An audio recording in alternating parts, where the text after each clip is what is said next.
Double click to choose this image. Press the open button. Press the shortcut Ctrl J to make a copy of the layer. Click blend modes and select vivid light. Press the shortcut Ctrl I to invert the layer. Go to filter, choose other, then select high pass. Increase the radius to 25 pixels and click OK. Again choose filter, blur, then Gaussian blur. Set the blur radius to 2 pixels in and click OK. Holding down the Alt key, select the layer mask option below. Grab the brush tool, add white as the foreground color, enlarge the brush size. Now fix the skin in this manner.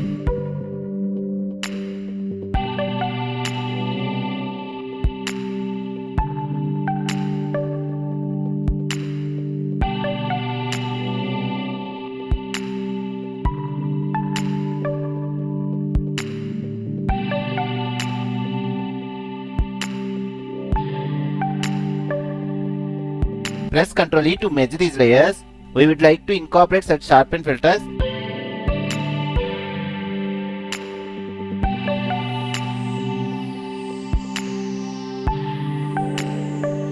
Now is the time to see the final result.